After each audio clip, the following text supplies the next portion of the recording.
All right, we are recording. Oh, and now my eyeball itches, of course. And I will take us live to Facebook.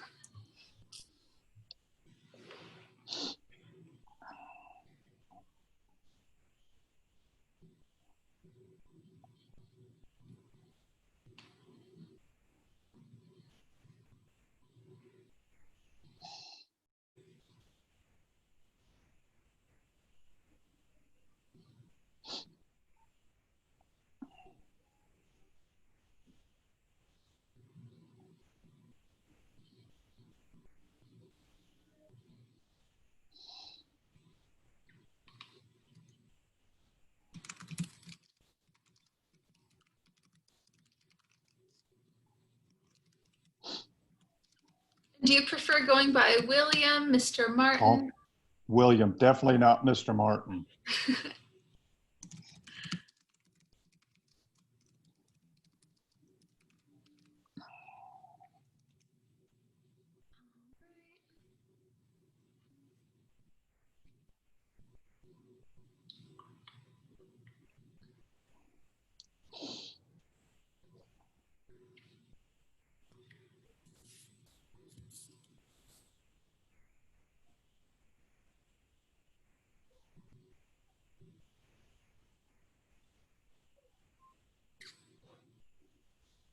I'm just waiting for the stream to sync up.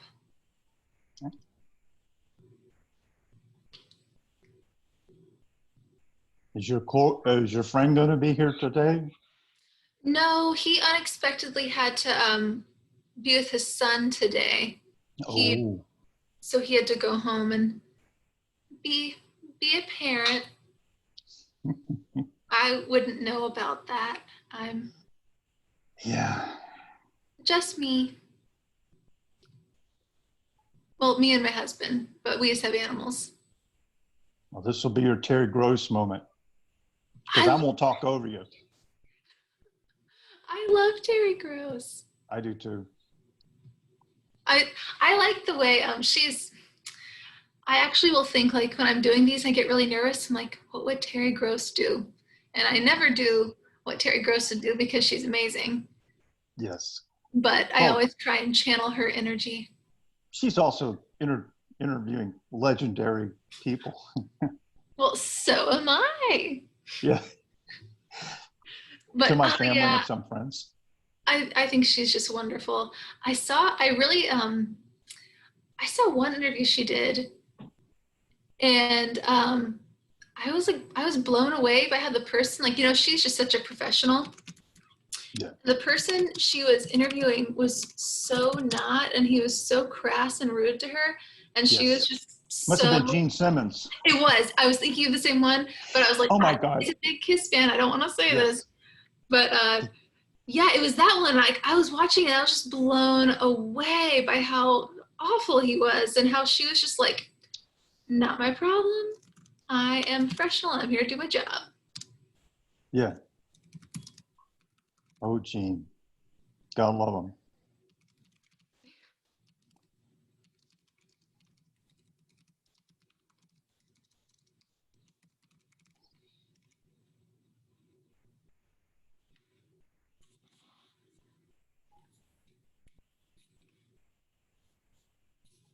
Right. Why aren't you connecting?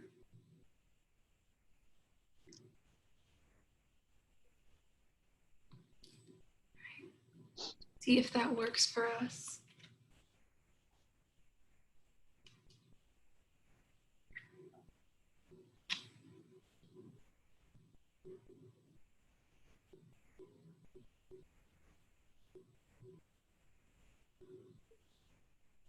All right, we are live on Facebook. Hello, Facebook. Welcome back to Hudgens Talks. If you don't know me, my name is Kate Driscoll. I'm the Public Programs Manager for the Hudgens Center for Art and Learning.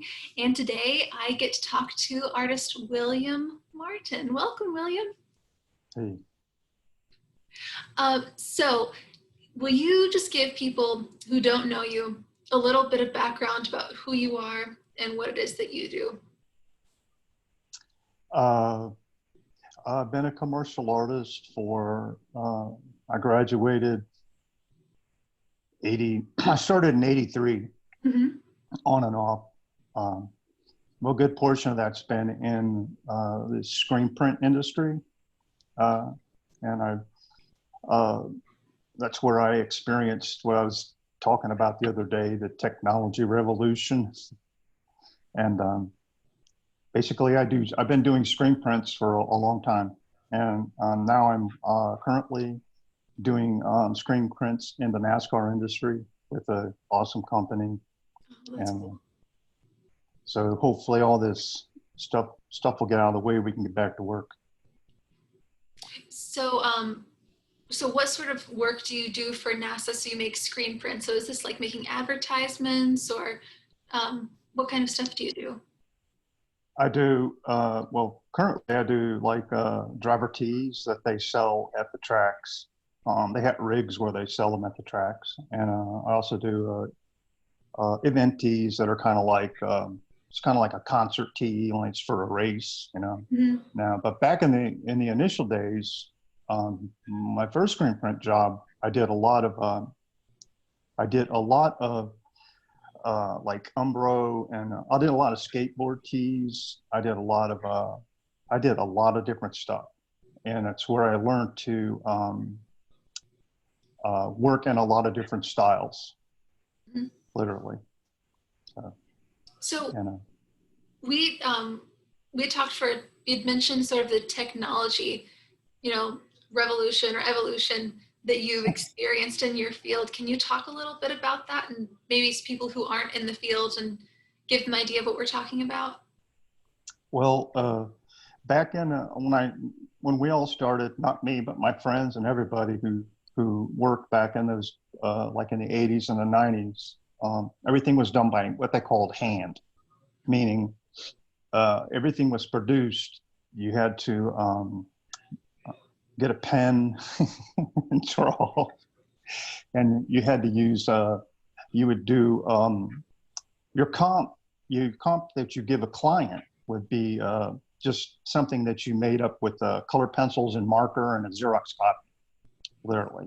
Hmm. And if they liked it, and then you would have to take that small comp and then produce a print to size. So that was all done by hand. And you had to use a camera and an airbrush, and was very time and contact frame, developing all that stuff, and to produce film positives. Film positives are what they use to burn into the screen so that the machine can push the ink through the screen onto the shirt. So you're actually like create a puzzle, about 7 pieces that fit together and make a picture. So anyway, that's the way it started. But then as computers came into it, quickly saw that with the creation of Adobe Photoshop and Adobe Illustrator, Hmm.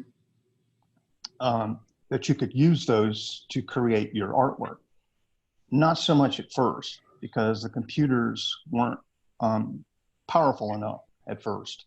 They were, I used them to set type and stuff. And, but eventually, as time went on, they became more powerful and more powerful.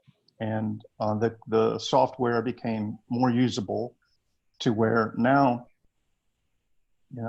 what used to take 4 days will take 4 hours, literally. And and that became just totally changed everything. Hmm. And then also, I'll be honest, made it possible for people. I'm not 20 years old anymore, but it was hard work to do one of those things by hand. And it just made things a lot better. And it really, it sped things up a lot. And you had to keep up or fall behind. Do you, I guess I'm curious what you think about like the pros and cons of the newer way of doing things versus the older way of doing things. Like, are there things you miss about the older way? What I think about what was good about the old way is number one, if you couldn't illustrate and draw, you couldn't do the job. Literally, you just couldn't, because you had to illustrate and draw all the time and to do a screen print. Not only that, but you had to also be a designer, and then you also had to be a production artist. You had to be all three. I've always done that. So it really was a craft that it is even today an apprenticeship. You just don't start to do screen printing. You have to learn a lot of little things about it, how the press works, what it needs. The press, you need to give it what it needs, you know. So that was good about the old, and I mean, frankly,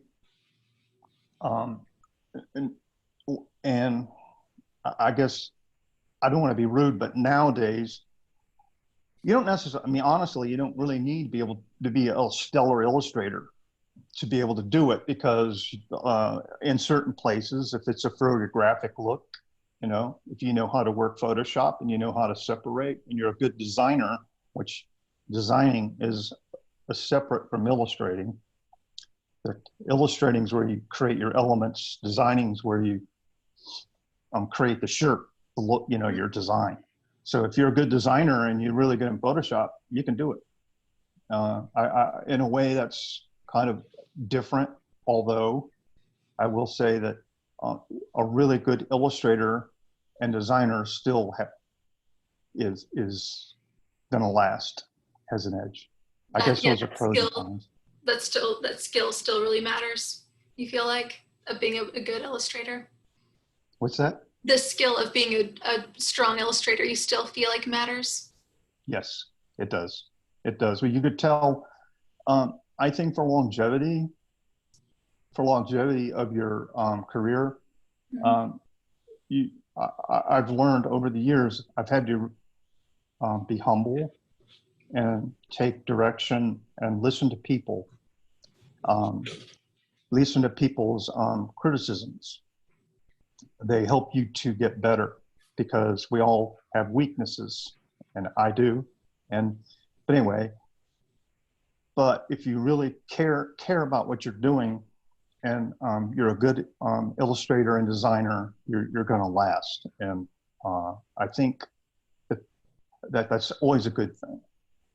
I just think, I guess in a way, in a good way, computers have really opened up the art experience to a lot of people. Yeah, I think that's right. Not bad. Yeah, it's definitely yeah, just more doorways and more paths to creativity. That's always good. But you had said how it had changed the timeline from working on a project from 4 days to more like 4 hours. 4 hours, yeah. So do you think, I mean, obviously for maybe someone who wants a product, that's a good thing, but as a creator for you, is that helpful, or can that be a hindrance to your process? In developing elements and thinking about a design, maybe no, but to produce the production end of it, doing the film, actually creating well, now it's all done digital, but that part, yes, it's way better. That part is better because it's made it so streamlined and so efficient, and it's really better that way. Back when I started, to do the production work back in the 80s, and like say even late 80s, you would go home, you'd just be exhausted, because it just was a lot of footwork, and you had to use an airbrush and spray ink. You had to wear this mask to try to keep the ink out of your nose, which never worked. And so it was really, it was a physical and mental exhausting. Yeah, that sounds like it. Yeah. So are you just doing commercial stuff now, or are you doing other stuff in your spare time, or what's been your, I guess, artistic journey through all this? I think I'm so thankful. I was talking to my dad about it. He said, well, you've managed to survive in the art field for a while. That's something. And I said, well, that's an accomplishment. But I've always had, I think we were talking, after so many years of it, I got to a point where I kind of just forgot why I even did artwork, to be honest with you. You lose, which is because you love it. You know, it's fun. So it was right at that point I decided I would try to start doing something far removed from what I do at work, which is a lot of representational artwork, very, you know, something that's very detailed and tedious. So I decided to do something. I think we were talking, and I said how much I love the Impressionists, love the French Impressionists, and apparently I find out Van Gogh was Dutch. I looked out French Impressionists. Where's Van Gogh? Oh, he's Dutch. French and Dutch Impressionists. Yeah, but anyway, I love those guys. Those painters were awesome, and then I love, like I was saying, I like de Kooning. I like I liked Picasso. All these artists were great. I liked de Kooning. He started really I started really liking that because, and Pollock too. They just did this stuff that was so radical, you know, and took a lot of criticism because of it. It always does if you're different. That's usually the way it goes. Yeah. And I started. Yeah. Oh, and, you go ahead. Go ahead. Oh, but so you like sort of like the radical element of it, that they're sort of like shaking up the system? That speaks to you? Yeah, actually, yeah. So I decided I'd start with, I started on my iPhone and started doing like these little paintings and showing everybody. And they're like, oh, you did that on your iPhone? And so then I got an iPad. And the iPad, to me, when I first saw that iPad, I went, snap. That's like a sketchbook in a studio, like in your hand. It's so cool. And so I got a pen. I started out with my finger, and I got a pen, and then I just started painting. And I wanted to do abstract impressionism because it's so away from everything else I'm doing. And fortunately, like I thought, it helped me. Even at my job, it helped me because I felt like I'm refreshed, you know, mentally, like I've done something. And I'll do paintings, and I started a Facebook page, and I kind of coined myself the child of the 70s art. I wanted that kind of vibe, you know.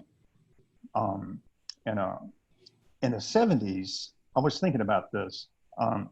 Even it's so hilarious. If you can go back and look at advertisements from the late 60s and the 70s, Coke commercials are using a psychedelic backdrop or a psychedelic influence. Candy, you name it. I thought, so, I mean, I used to get this candy called Hippie Sippies. It was all sugar. It was all sugar, you know. And you'd open and you'd like put it in your mouth and take it. But it was all these different colors. And so that I said, well, I'll go ahead and try to do something like that, you know, got that vibe, really, really bold, loud, maybe obnoxious colors, and just see what happens. So that's the stuff that you see and you're attracted to. You want to play with that. Yeah, yeah, and I love the painting. I don't sit down with a forethought right now. I try that. I don't really sit down with any forethought. I just sit down and start painting. And then one thing will lead to another, and then all of a sudden, oh, okay, and then I got a painting, you know, and I just let it kind of go, you know. And so, and I'll be honest, I go, and the nice thing about the internet is now it's so special for artists. I mean, to get reference back in the day, you had to go to a grocery store, somewhere, get a magazine, cut it out, like go to the library. You know, now it's just like click, you know, and then and I'll go look at de Kooning. He inspires me a lot because I like his philosophy that he had about don't listen to the critics, listen to your desires, which is very far and removed from the commercial art field. Well, right, because you have to listen. Your critic is probably who's paying you in a Yeah. sense. Yeah. So anyway. So do you feel like what you're doing in your free time is totally different from what you do professionally, or do you feel like they've sort of influenced each other as you've kept going? That's a good question. I think it's probably influenced race car artwork, even from the very beginning to now, has always been bold, and a lot of colors and catchy. Always use the term, it has to pop. That image just needs to pop to somebody. And it's very busy too, compared to other looks. So yeah, I guess in a way, I mean, if you look at some of my paintings, they're very busy and a lot of color and strokes going on, like the one behind me. Yeah, you're not going to walk by that painting and not notice it. Yeah. It pops. Yep. You had sort of talked about how painting in your spare time was helping you enjoy your work more. Do you feel like that can be applied for people who don't have creative professions, that idea of being creative in your spare time, making you enjoy your professional life more? What do you think? Yeah, I think it does. Yes. So if, my mom's a nurse, maybe she spends some time painting, she might enjoy her nursing a bit more. Well, maybe not right now, but during normal times. What is some advice you would give to young commercial artists? I would say just work at it, just keep at it. Yeah. It's listen, be aware of what's going on with advertising, be aware of what's going on with clothing, the fashion look, be aware of what's going on with automobile designs, how the automobiles look. That sounds crazy, but they're all kind of related. If you look back through history, everything had a look, like take when the Art Deco was really big, the Art Deco thing was really big, I think in the 30s or something like that. But the cars even look that way, But anyway, so yeah, just deal with the sort of like lines that things tend to have, like the lines of clothes, the lines of a car. That's so interesting. I guess I never would have thought how fashion could relate to that, but that's a really good point. It does. It influences so much. Yeah, and the music, I'll be honest. I've always loved cartoons. I've always loved cartoons, and I've always watched. I still watch them. I love SpongeBob. Oh, I love SpongeBob too. I like the old cartoons.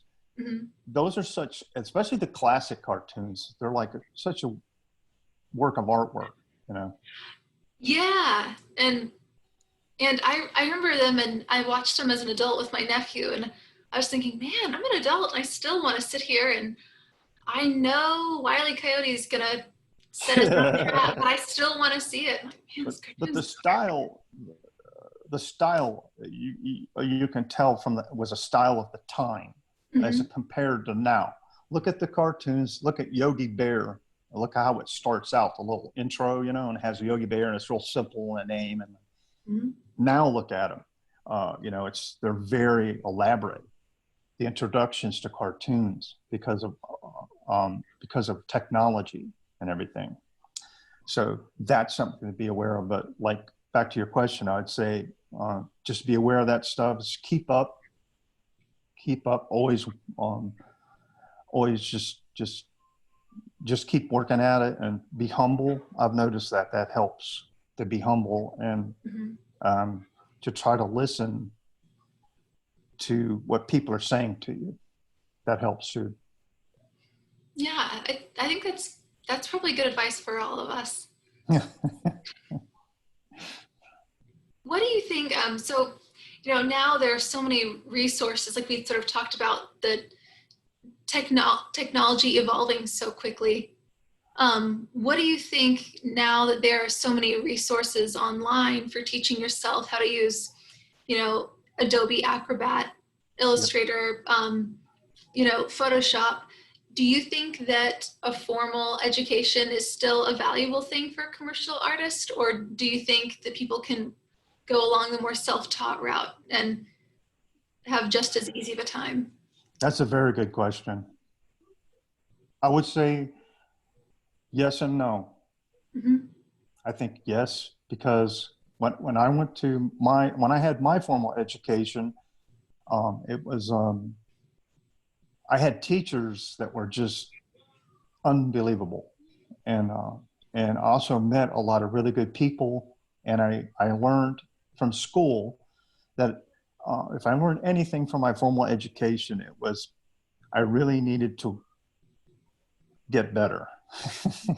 I needed to get with the program and really work at it.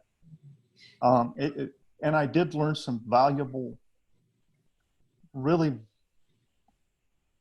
great things about drawing and about design in my formal that I never would have known any other way. But on the other hand, I know guys that are awesome artists. One is I work with. He has no formal training, and he's really, really good. Very good artist. So he's developed. So I guess it's just I would say the individual. It's up to them. But it can be helpful. I say that. Yeah, I I totally agree with you. I think there's so many resources online that if you're talented and really driven and a self-starter, Yeah. you could probably learn a Yes. lot that someone who is not really trying very hard in formal education, maybe they're doing it just because they're going through the motions, you might get a lot Yeah. more from your Yeah. self-taught experience. But I will say the thing for college I noticed when I was there, I really liked being there, was I felt like the more I learned, the more I realized I didn't know. And that was, being there was Yes. so a humbling experience for me, just being, oh my gosh, people are brilliant and they know so much more than me. And there's so I much out agree. there that, you could spend your whole life learning and, you won't even It scratch the never surface. ends too. Back to your question about what to say to younger artists starting out is that the learning will never end. The journey will never end. It just continually goes on, and you improve and change over the years, and it's it's a it'll never end. And that's, I guess, a good thing about it. I like. I like that too. I like the whole philosophy of being a lifelong learner. I think that's really valuable. Yeah. And that's something I'm really inspired when I meet, the Hudgens, we have the studios and people come take art classes with Great. us. And I meet the students and, people will be in their 60s and 70s and say, I never thought I could, paint. I didn't think I was talented. And then, they come out with these beautiful things they just started doing. Or, Yeah. like I never thought I could, throw a pot, but I want to learn how to do it. I've always thought it's a really cool quality people have. Yeah. I'll say another good thing that, back to your question about the art field itself, another really good thing the art field will teach you is, number one, to deal with a deadline. And Mm-hmm. number two, it teaches you to be able to create when you really don't want to.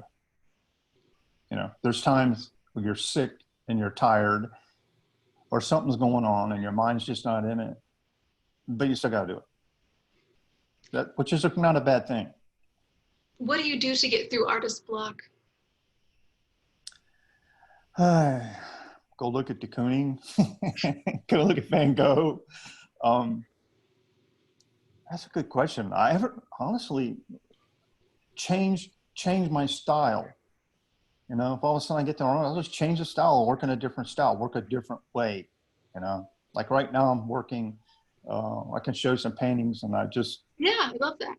just out of my head, I can show you one. Let's see if I can do it now. I'll probably mess everything up now. Okay, I'm going to Oh share yeah, content. that's us Drum experimenting roll, with please. technology. My photos, pick my painting, done. Okay, so this is the backdrop I had behind me. It's called the Morning Stroll. Uh, every morning since I've been on this furlough, I decided I would go hike because I'm afraid to go back to the gym. So I Yeah, go hike every morning, like 3 mile hike, and then it's just honestly, it's just wonderful to be out in nature like that. Anyway, so it's kind of I'm going to have a joyful feeling. that I was about to say this painting, you can feel like I was going to use the word joy. I Yeah, feel like you can really, that emotion really comes through. but it's not. But what I love about abstract impressionism is you're getting that, but there isn't like a noticeable scene. So Hmm. you ask yourself, well, why am I feeling that? Well, one thing is the color. I think the color helps, and I think the strokes, real free, loose, fast strokes. I think that helps too. So that's what I love about non-representational artwork. To me, is so interesting because it makes you feel some way, but it's not like a photograph or anything. But anyway, there's that one, and let's see if I'll stop the sharing. Okay, now let's You show. did Go it. ahead. That's something I wondered is, since being a non, like, working in abstract, do you feel like abstract gets the respect it deserves as an art form, or do you find people still saying things, which maybe this is like an old-fashioned thing to say, but say like, oh, what does it mean? Do you still run Yeah, into that? yeah, yeah. It's because people like what they like. Mm. I've learned that they just like what they like. Some folks. I also play music, and it really interests me the correlation between the music scene and the art scene because they're very similar. Some people love to listen to. I'll say I used to love. I still like to listen to Black Sabbath, but I really don't listen to heavy metal anymore because I just left it one day. I mean, it just got boring. Some people still love that. Some people love heavy metal. But I don't. So it's the same thing in the art field. Some people love uh, to see a recognizable image, uh, and they're awesome, great. To see awesome artists every day doing them, Mm. or even photography, and they like that. It's calming. But then there's other people who are you know, that like the mystery of abstract, I guess is what I would say. Yeah, no, I think that's a really good way to put it. You like sort of the feeling it evokes, and then think, Yeah, why? Yeah, why do I feel this way? they're just cool. I like pictures. Whether it's realistic, whether it's representational. My thing is whether it's representational or whether it's non-representational. I like art that kind of recedes into the room. Kind of it's there, and you like it. You look at it. I'm not so much about stuff that kind of reaches out and punches you right over the head. It's like, you know, very realistic artwork. You look at it like, Just, Yeah, the eyes following through the room. yeah. But it's awesome stuff, though. Don't get me wrong. What's something that, well, I guess, what are things that you think that communities could do to support arts more? And I mean, when I say communities, I guess it's a vague term. So that could be schools or workplaces or, local Yeah. governments. What do you think? Wow, that's a heavy question. I know. Who knows? I mean, I don't know. I think a lot of it comes down. There's so much going on. I mean, Mhm. I was thinking about that back when I was young, when I was coming up with my um, slogan, "Child of the '70s artwork" or whatever. Back then, Um, clubs, I used to go to clubs. They're packed, packed. All of them, you couldn't even move in them because people love to go hear music. They just did. And I know from traveling a little bit with the band I did a while back, different sections of the country now are that way. You go up north, and places just packed with people. But I think it's just the times have changed. There's so many options for people, with the internet and gaming, which I was never into games. I guess I'm showing my age. I can't stand them, actually. I would rather sit down and play my drums or do anything, go walk, just use my brain. But that's just, I guess that's a cultural difference. There's been a cultural shift somehow. And honestly, I don't think anybody could do anything about it till the people change. Actually, that's what I think. So it's more like an individual, I guess, maybe like that whole think global, act local sort of mentality, or be the change you want to see in the world. Excuse me, what was that now? So the way you think communities could support art more would Yes. start more on an individual level, or is it more of like I guess Definitely on an individual level, because I mean there is a people people still like their artwork, and I mean I see it. I haven't really gotten out. I've been so busy working as a commercial artist. I do my paintings at night, and then I'm playing full time in a band, so I don't really get. I could do more probably to get out. There's art. There's an art club in Charlotte, and they have art walks and they have gallery walks, and they get around and get out and have artwork, stuff like that. I don't participate in it because I just don't have the time, but there is stuff out there. It's just I think that's a heavy question what you ask. I don't know.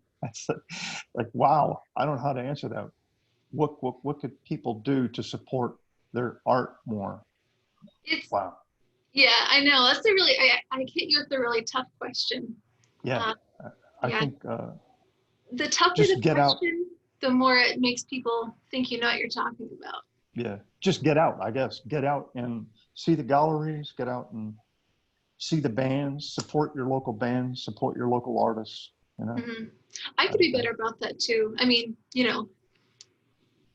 pandemic aside, during, typical times, I'm pretty guilty of that too. I work at an art center, and then I'm like, okay, now I'm going to go home, and I stay in my little shell until I go back out to the art center. So, but no, I could be a lot better about going out and supporting local art and hearing some live music or something. I would like to get my fine art out more eventually.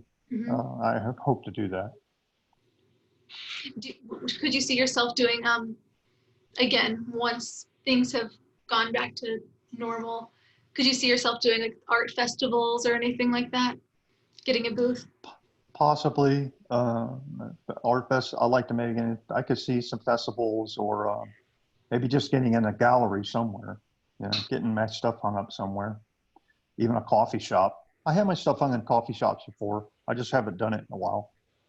It's a nice place to hang your artwork. All right, we've got some people in the chat saying nice things to you.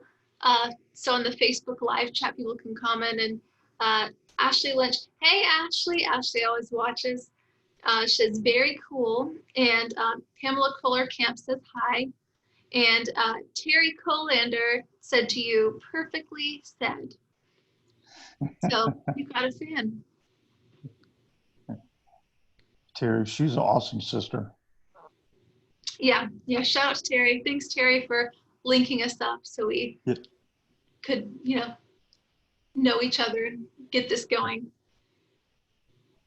Well, all right, guys, we are reaching the end of our time. So if anyone has a question, please put it in the chat. My question is, which I guess you answered a little bit, or what are your future plans? What are your plans for your artistic career or hopes? Doesn't even have to be a solid plan. Well, first I would say survive. It's a good plan. Yeah. Then survive, and then get back to work. Mm-hmm. I have a lot of unfinished things there that I like to do yet, Mm-hmm. and keep painting at my spare time, and try to see if I can get my stuff. Try to build a market for myself. Mm-hmm. I realize that's what you need to sell your artwork. Yeah, I think that's really smart. Well, Ashley Lynch wanted you to know, she said, thanks for being here, very enjoyable. And then Terry said, what do you enjoy about using your abstract aesthetic and inserting portraits? Oh, what was that again? I'm sorry. Hey, what'd you say? uh, Terry says, what do you enjoy about using your abstract aesthetic and inserting portraits?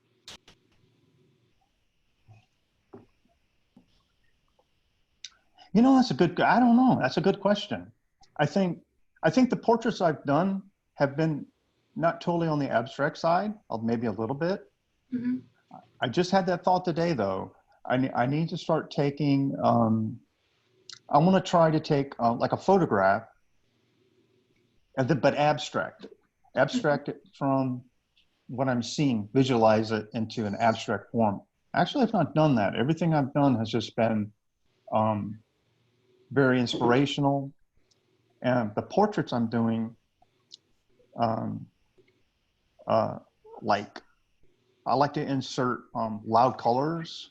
You know, I love instead of shading with normal colors, I like shading with a purple or a blue and the green highlight over here. You know, something really like that. You know, I think is cool. But, And then, oh, Terry said they're amazing. And Kate King wanted to tell you that she loves your artwork. It is beautiful. thank you. Thank All you. right, guys, we have reached the end of our time. Thanks to everybody for watching. And thank you, Mr. Martin, for coming on. You know, not Mr. Martin, William. Yeah, You already warned me about that. I'm old-ish, not old. There's difference. All right. Bye, you guys. I'm going to sign off Facebook. We will see you next week. All right. We are no longer live, and we are no longer